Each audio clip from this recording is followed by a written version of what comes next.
Ça y est, on est entré plein pot dans le match des primaires. Cette semaine, une énorme pépite d'Anne Hidalgo. Il est l'heure du 16e épisode de La Farce Tranquille. Taisez-vous. Non mais cet homme est ahurissant. Porte-parole du gouvernement. Ce que vous venez de faire, c'est super. Ah, déjà 16 semaines que vous pouvez retrouver votre émission 100% politique sur Juste Milieu, La Farce Tranquille, 16e épisode. Mais avant ça, vous connaissez la coutume, you know the coutumesse, abonnez-vous. Abonnez-vous, c'est 2 clics, en termes de praticité, on est quasiment au niveau du coupe-ongle. Abonnez-vous, la chaîne continue à monter. On est en train de chatouiller les 160 000 abonnés. Donc là, ça n'est que le début de l'aventure et tout ça, c'est grâce à vous. Allez. Autre tradition dans La Farce Tranquille pour démarrer les hostilités, le sondage de la semaine. Alors, la semaine dernière, je vous posais une question pour savoir si vous étiez pour ou contre la candidature d'Anne Hidalgo en 2022. Ah bah mes bons bougres, vous m'avez pas déçu. Ouais, vous avez été déjà 3387 à voter. Donc merci à tous, déjà rien que pour ça, gracias mucho. Bon, alors le décompte a été vite fait. Pour, vous étiez 99. Ouais, contre 3288. Ouais, je te donne pas les pourcentages, on n'est pas une vache près, t'auras compris la tendance. Alors cette semaine, un autre sondage, une autre question que je tenais vraiment à vous poser, parce qu'on est dans le thème de cet épisode de La Farce Tranquille sur les primaires. Quel que soit le parti, à gauche, à droite, quel que soit votre parti, c'est pas la question. Êtes-vous pour ou contre les primaires en vue des présidentielles pour désigner un candidat dans les partis? Les liens sont dans la description de la vidéo, il y a pour et contre. Vous choisissez, c'est pas une question très complexe, vous donnez votre avis, on a la tendance, résultat la semaine prochaine. Alors la semaine dernière, c'est vrai qu'on a beaucoup parlé de la gauche qui était en train de s'organiser, notamment au niveau du Parti Socialiste. Cette semaine, c'est la droite qui nous fournit l'actualité. Sans coup faire rire, on va attaquer tout de suite. Et si tu veux changer le monde? Alors tout de suite, on va aller du côté de la droite qui attend le début de leur sondage IFOP bidon pour désigner le candidat qui aurait à peu près la meilleure tendance. Tout ça commencera le 30 août. Concrètement, le gros hic de cette affaire, c'est Xavier Bertrand, qui continue à faire son cavalier seul. Si tu veux, c'est l'oncle bourré à un mariage qui a décidé qu'il n'était pas là pour faire bonne figure, qu'il allait se mettre bleu métal toute la soirée et que les mariés soient contents ou pas contents. Et que la pièce montée, de toute façon, lui, il serait démonté bien avant elle. Donc il continue à en avoir royalement rien à foutre. Il l'a redit le 23 août sur le plateau d'Europe 1. Et que s'il est candidat, il gagnera la primaire. La primaire, ce n'est pas mon affaire. Ouais. C'est vrai qu'on dirait un slogan, c'est ta Jiffy des idées de génie, la primaire, ce n'est pas mon affaire. Bientôt un tube de Yannick Noah, on ne sait pas. Et il a précisé qu'il ne participera, je cite, en aucun cas. Répétez ce matin, Xavier Bertrand, qu'en aucun cas de figure, vous n'irez à la primaire de la droite. En aucun cas de figure. Alors côté Xavier Bertrand, la stratégie ne change pas, l'idée est de s'imposer comme le tout premier candidat de la droite avant même l'organisation des primaires, de sorte à ce que le candidat sortant des primaires, si primaires il y a à droite, soit vu comme celui qui divise la droite et donc leur assure une défaite inévitable. Oui, je te fais pas le calcul, s'il y a Xavier Bertrand à droite déjà et qui rajoute le candidat de la primaire, ça fera 2 candidats, donc ça va diviser les voix. Donc s'ils font sortir quelqu'un de la primaire, ils sont quasiment sûrs de perdre. C'est ça mon analyse. Alors pour l'instant, dans les starting blocks, parmi ceux qui sont chauds à participer à la primaire, on a Valérie Pécresse, Philippe Juvin, Bruno Retailleau qui a dit non. Enfin Bruno Retailleau, lui, il a dit j'y vais s'il n'y a pas Laurent Wauquiez. C'est vrai que ça ressemble à Secret Story, je suis d'accord, mais bon, c'est la primaire, peut-être qu'il y a le futur président dans le lot. Ce bon vieux Laurent Wauquiez, d'ailleurs, qui devrait se prononcer bientôt, peut-être le 29 août, alors qu'il va faire sa traditionnelle montée du mont Mézinc, voilà, puisqu'il fait de la randonnée. Fait de la randonnée pour après annoncer quelque chose, bon bah pourquoi pas.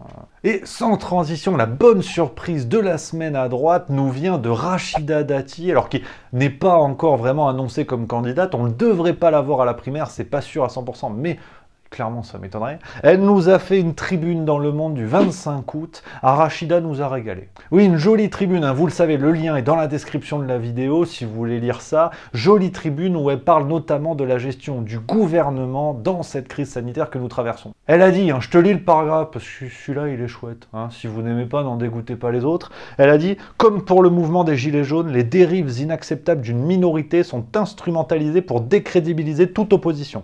Comme pour le mouvement des Gilets jaunes, le gouvernement joue avec les peurs pour fédérer une partie de la population contre une autre, désignée chaque jour comme plus menaçante. C'est pas mal, hein? Moi, je trouve ça pas mal. Personnellement, j'achète. Bon, alors attention, Rachida Dati, tu la connais. Il y a toujours son petit côté Patrick Timsit qui est pas loin. C'est qu'elle s'enflamme, elle est sur scène, elle peut pas faire l'économie d'une bonne vanne. Ouais, mais forcément, là, c'est sorti de son contexte. Et donc, elle a continué, toujours dans le même papier. Elle nous a dit si je me suis tant battu pour m'élever, ce n'était pas seulement pour réussir socialement ou professionnellement. Dans ce cas, j'aurais quitté bien vite une vie politique où j'ai été en permanence sous le coup d'attaques et de suspicions. Oui, c'est un peu ce que t'as fait quand même, Rachida. Alors là encore, j'en avais parlé dans l'épisode 14 de La Farce Tranquille, petit rappel. Hein, sinon, vous allez regarder la vidéo. Rapidos. Oui, qu'elle a dit j'aurais quitté la vie politique et tout ça. Tu l'as un peu quitté, Rachida, parce que c'est d'ailleurs pour ça que t'es mise en examen, hein, depuis le 22 juillet, pour corruption passive et recel d'abus de pouvoir. Oui, parce que c'est... bon, je te raconte vite fait. Tout ça vient d'une plainte d'une actionnaire de Renault, et l'enquête a commencé à l'été 2019, parce que la question porte sur des contrats conclus entre la filiale néerlandaise de Renault et Rachida Dati, qui à l'époque faisait des missions en tant qu'avocate. Oui, sauf que le problème, c'est qu'elle était aussi députée européenne. Et elle a touché la modique somme de 900 000 € d'honoraires entre 2010 et 2012. Ouais, ce qui n'est pas possible quand tu es député, parce que tu sais, il y a tous les trucs de lobbying qui cassent les couilles, mais t'as pas le droit. Donc bon, elle a quand même un petit peu quitté la vie politique, Rachida. Enfin bon, bref, allez, on enchaîne. Alors toujours à droite, mais bon, à l'extrême de la droite, le Rassemblement National, ils sont discrets. Hein. Et ils sont là, ils sont dans les campagnes, dans les villes. Je parlais de votre Ils sont parti. sur les réseaux sociaux. Ils sont en train de nous faire un remake de La Famille Bélier. Tu les entends pas parler, les gars. Ils parlent avec les mains. Tu sais pas qu'est-ce qui se passe, tu vois. Les mecs, on les entend plus. Ouais, ils laissent les autres faire de la merde, et puis comme souvent, ils vont essayer de s'imposer comme les moins pires de l'histoire. Donc vraiment, on joue la carte de la discrétion à un côté Rassemblement National jusqu'au bout. Hein. Sur le pass sanitaire, ils sont d'une discrétion. C'est Mylène Farmer qui chuchote. Ah oui, là on est sur de l'ultrason. Hein. Même une baleine, elle met un appareil auditif parce qu'elle peut pas capter la fréquence. Donc Rassemblement National, voilà, silence radio. Côté La République En Marche. Alors eux, ils sont pas à droite, ils sont pas à gauche, on sait pas où ils sont. Côté La République En Marche, on a Édouard Philippe.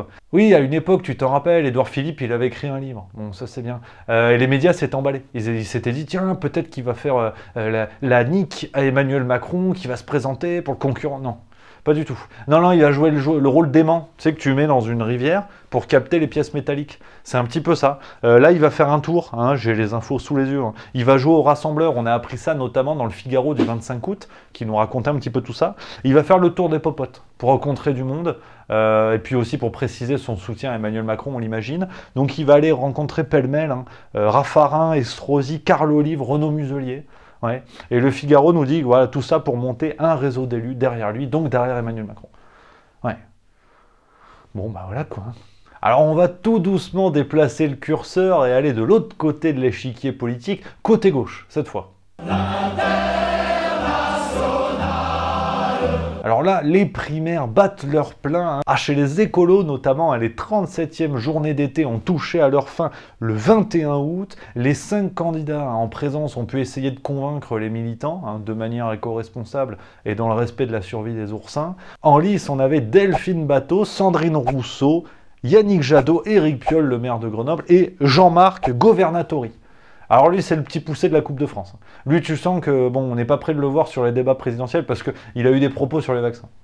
Donc les écolos, on dit non, enfin tu viens, hein, mets une chemise, fais-toi propre, mais c'est pas le favori. Non, clairement pas, c'est pas le favori, mais on sait jamais. Alors les débats vont continuer chez les écolos pour désigner un candidat, et notamment rendez-vous le 10 septembre. Oui, Mediapart qui va organiser un débat avec les candidats écologistes pour savoir qui sort son épingle du jeu, épingle en bois issue de forêt biodégradable. Alors, dans les autres partis de gauche, tout est à peu près stable. Parce qu'ils ne se posent pas la question, véritablement de primaire. Chez la France Insoumise, bon bah c'est Mélenchon. Chez le nouveau parti anticapitaliste, c'est Philippe Poutou. Philippe Poutou qu'on embrasse. Il a rencontré ses militants à Perpignan. Et il a dit, bon bah j'y vais. Hein. Alors peut-être lié au fait qu'il soit tout seul, mais voilà, on ne sait pas. Mais en tout cas, c'est lui qui y va. Et puis là, on arrive au Real de Madrid de la gauche, le Parti Socialiste, qui a trouvé son Kylian Mbappé en la personne d'Anne Hidalgo. Anne Hidalgo, bon, voilà, il va y avoir de tractation pour faire monter la mayonnaise, mais ça risque d'être elle. Et pourtant, Anne Hidalgo, elle n'avait pas toujours dit ça. La transition est magnifique, c'est la pépite de la semaine.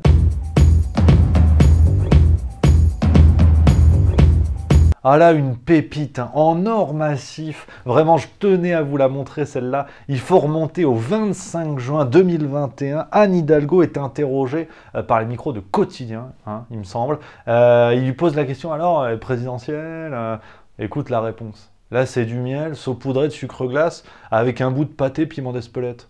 Ouais, chacun ses goûts. Êtes-vous candidate? S'il le dit. Non, surtout pas. Je considère qu'il y a un endroit où on peut agir aujourd'hui, qui est un endroit très stratégique, c'est celui des villes. On archive, hein, vous pouvez pas connaître en 2022, non, pas du tout. en boîte. Vous pouvez archiver. Alors là, allez-y, vous verrez, je suis quelqu'un de très clair. À bientôt. Ah, elle est belle celle-là, ah, elle est belle. Hein. Ah, les promesses n'engagent que ceux qui y croient. Hein. Je veux dire, l'adage est vieux comme le monde. Il n'y a pas de problème, c'est comme ça. Je veux dire, qu'est-ce qu'il y a? Tu vas faire quoi de toute façon? Donc voilà les amis pour ce nouvel épisode de La Farce Tranquille. J'espère que ça vous a plu. N'oubliez pas de voter au sondage de la semaine hein, pour ou contre les primaires en vue des présidentielles 2022. Lien dans la description de la vidéo.